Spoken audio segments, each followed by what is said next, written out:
Hope Channel TV, tout de suite, le journal.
C'est l'heure de vous informer sur Hope Channel Télévision, mesdames et messieurs. Bienvenue au sommaire de cette édition du journal. Le président du bureau provisoire de l'Assemblée nationale, Christophe Mbosso, promet d'examiner les pétitions contre le bureau Mabunda avec amour, justice, transparence et dans le respect des procédures. Et la division provinciale de l'habitat au Sud Kivu a procédé à la sensibilisation des membres de la FEC, la société civile et les acteurs étatiques sur l'achat de baux à loyer. Et deux agents de la DGI poursuivis pour corruption ont été arrêtés par la police judiciaire des parquets en République démocratique du Congo. Voilà tout pour les sommaires de cette édition du journal. Bienvenue dans les détails. Channel TV, la référence de la télévision. Débutons ce journal par cette actualité. Christophe Mbosso, président du bureau provisoire de l'Assemblée nationale, promet d'examiner les pétitions contre le bureau Mabunda avec amour, justice, transparence et dans le respect des procédures. Le doyen appelle ses collègues députés à préserver la paix en travaillant dans le respect mutuel. Suivez ces reportages de Pascal Migo. Composé de 3 personnes, ce bureau a comme président le député le plus âgé et président du comité des sages de l'Assemblée nationale, Mbosso Nkondia. Il y est avec Aminata Namasia et Gaël Boussa, le plus jeune député. Au cours de cette plénière, le président circonstanciel a exhorté ses collègues pétitionnaires à préserver la paix et la concorde. Il les a surtout rappelé que leurs collègues accusés ont aussi le droit de se défendre. Par ailleurs, le désormais président Mbosso Nkondia a fait savoir que le travail se fera par les experts de des camps pour déterminer la procédure à suivre sur l'examen des pétitions contre le bureau Mabunda. Ainsi, la plénière d'examen des pétitions contre le bureau Mabunda a alors été fixée au jeudi 10 décembre prochain par le président d'âge de l'Assemblée nationale. Au Sud Kivu, les mouvements citoyens Amka Congo regrettent la situation qui s'est déroulée à l'hémicycle national. Pour Amos Bissimois, militant de ce mouvement citoyen, il est inacceptable que le Parlement se transforme en ring pour les intérêts privés de la part de certains députés. Suivez. Il est à constater que chaque camp politique ne se bat que pour avoir le contrôle des institutions clés du pays, dont la CENI, Cour constitutionnelle, etc. Afin de se rassurer de la victoire aux prochaines élections. Et tous, sans exception aucune, s'en foutent des conditions de vie qui laissent à désirer de la population. Considérant que tous les dirigeants actuels viennent d'un même processus électoral de décembre 2018, il est impensable que certains prétendent avoir toute la légitimité et les autres non. Les États-Unis, le Canada, la Corée du Sud, le Japon, la Suisse et le Royaume-Uni affirment soutenir les processus de réforme en République démocratique du Congo visant à garantir la lutte contre la corruption et l'impunité ainsi que la consolidation de la paix. Dans un communiqué publié mardi 8 décembre 2020, ces 6 pays affirment qu'ils ont pris note du discours du chef de l'État, Félix Antoine Tshisekedi, adressé ce dimanche dernier. En République démocratique du Congo, la police judiciaire des parquets a arrêté des agents de la Direction générale des impôts, DGI. Il s'agit, selon nos sources, de Walens Radjaboudjouma et Delphin Ionda dans un communiqué rendu public ce mercredi. La police judiciaire des parquets dit les poursuivre pour corruption. Suivez ces reportages. En effet, ils ont refusé de traiter volontairement et dans les délais légaux les dossiers fiscaux d'une maison de communication et dont le directeur financier serait sous mandat d'arrêt provisoire au parquet général près la cour d'appel de la Gombe. Walens Radjabou est le chef de bureau à la division contrôle fiscal des grandes entreprises. Delphin Ionda est le vérificateur polyvalent. Le refus de traiter ces dossiers a fait perdre au trésor public plusieurs milliers de dollars de recettes pour les exercices 2014, 2015 et 2016. Si pour ces 3 années, le montant exact n'est pas communiqué, l'inspection générale des finances indique que pour 2017, le manque à gagner est établi. Et l'agence de finances Equity Bank, en collaboration avec les Fonds national de solidarité de lutte contre la COVID-19, a procédé à la remise des matériels de protection de personnes soignantes des 5 institutions sanitaires de la ville de Bukavu. Selon les donateurs, ces gestes viennent répondre à l'appel du chef de l'État dans la lutte contre la propagation de cette pandémie. Suivez ces reportages de Franck Lekassi et Materne.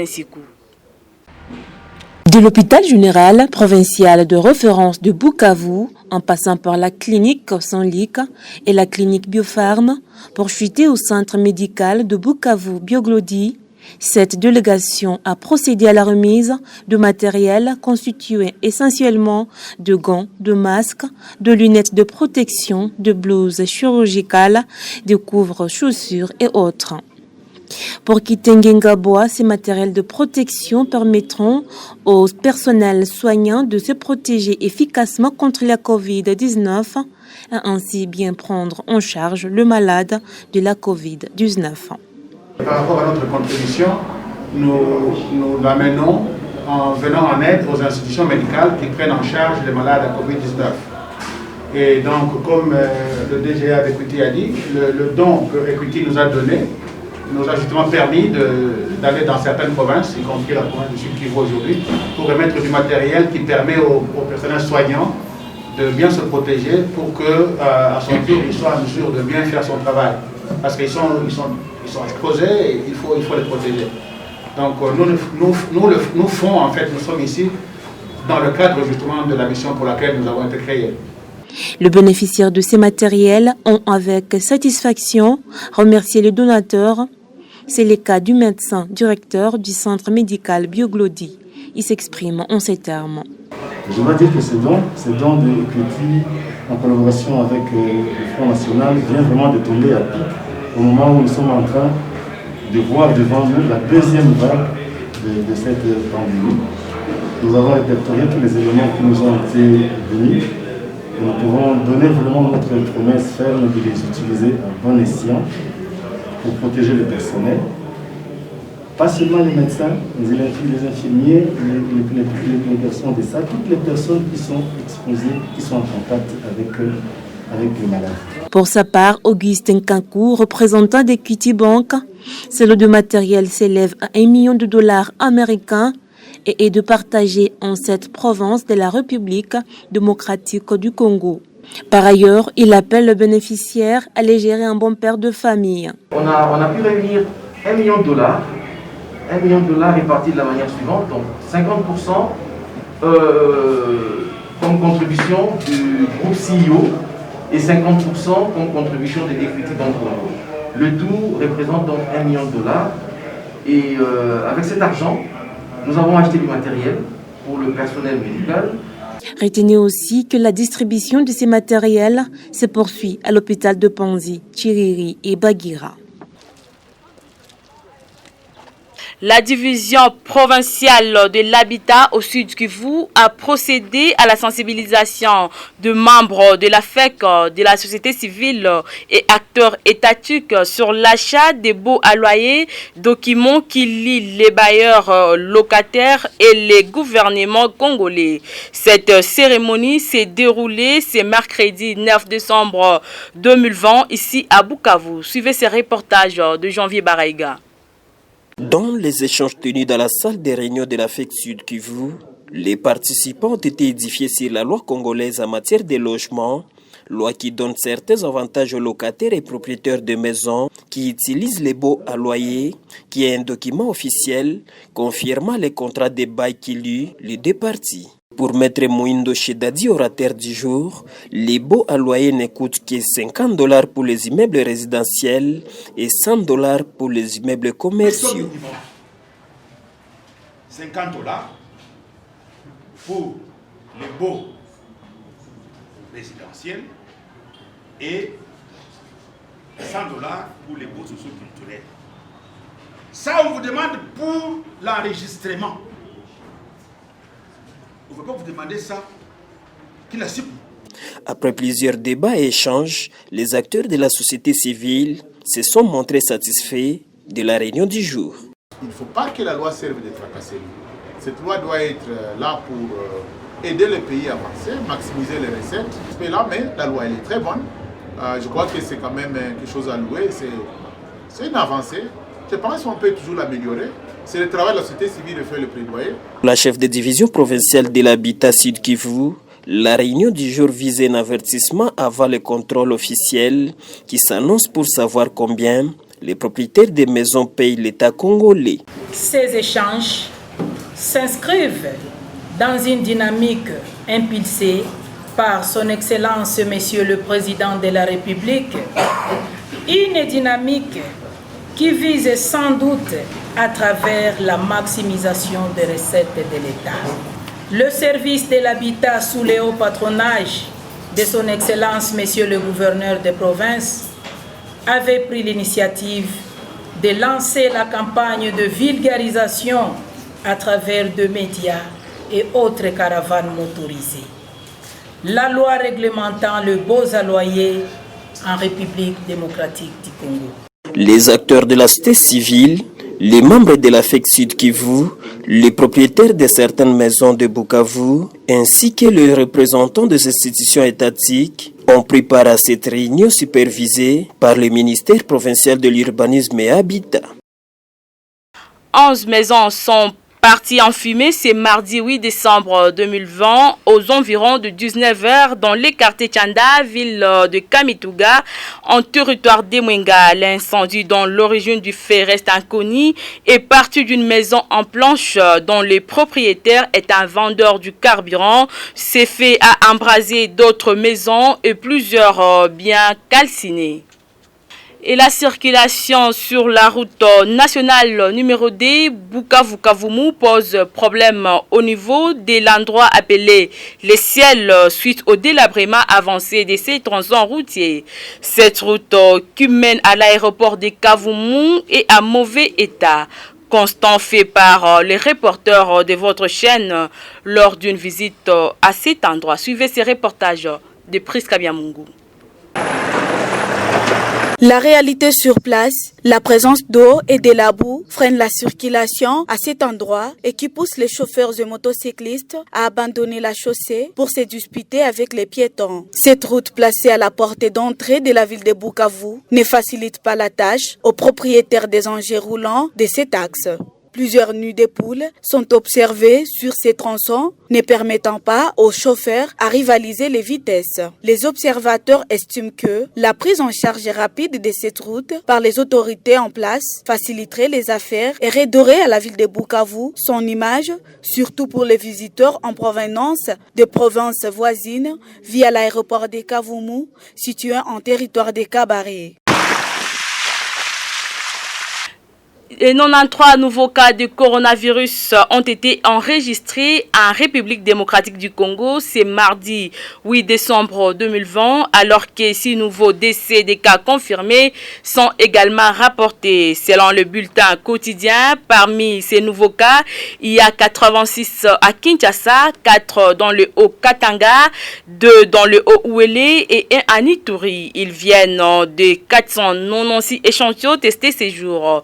Par ailleurs, 149 nouvelles personnes sont sorties guéries ce mardi, dont 139 à Kinshasa, 7 au Nord Kivu, 1 au Lualaba, 1 au sud, 1 au nord Ubangi et 1 au sud Kivu. Depuis le début de l'épidémie déclarée le 10 mars 2020, le cumul des cas est de 13 843, dont 13 842 cas confirmés et un cas probable. Le coronavirus a fait 350 décès et 12 208 personnes guéries, ce qui fait 1285 malades encore actifs à ces jours.